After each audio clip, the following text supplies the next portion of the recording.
آج کل جمعہ مبارک کا رواج چل پڑا ہے، جمعہ مبارک جمعہ مبارک جمعہ مبارک، یہ پوری لائن ہماری واٹس ایپ کی بھری ہوئی ہوتی ہے، اور وہ میسج کی اور ان باکس کی بھری ہوئی ہوتی ہے، ایس ایم ایس کی۔ میں حیران ہو جاتا ہوں، یہ رواج صحابہ کرام کے دور میں نہیں تھا، رسول اکرم صلی اللہ علیہ وسلم کی تعلیمات میں نہیں ہے، حضور پاک علیہ الصلوۃ والسلام کے بعد صحابہ کے شاگرد تابعین جو اس امت کے بہترین طبقے کا دوسرا حصہ ہیں، اس طبقے میں یہ رواج نہیں ہے۔ جس تیسرے حصے کو اللہ کے رسول صلی اللہ علیہ وسلم کی دعائیں یوں موجود، یہ ان میں نہیں ہے، موجود نہیں ہے، شریعت کا حکم نہیں ہے، جمعہ مبارک کے احکامات کتابوں میں موجود نہیں ہے، تو یہ آپ نے کہاں سے لے لیا؟ ایک بندہ مجھے کہنے لگا میں تو ویسے دعا دے رہا ہوں اللہ آپ کے لیے جمعہ مبارک کرے۔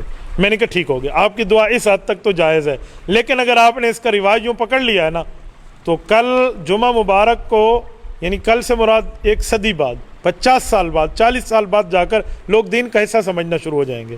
بدعت ہوتی ہی ایسے ہے کہ شروع میں وہ دین کا حصہ نہیں ہوتی، وہ بے دینی کو دین بنایا جاتا ہے۔ غیر ثابت شدہ مسئلے کو مسئلہ شریعت بنا دینا یہ بدعت ہے، اور ثابت شدہ مسئلے کا انکار کر دینا الہاد ہے۔ ہمارا اعلان ہے، نہ ہم الہاد والے، نہ ہم بدعات والے، نہ دین میں کمی والے، نہ دین میں اضافہ والے۔ اضافہ بدعات کہلاتے ہیں، کمی الہاد کہلاتے ہیں۔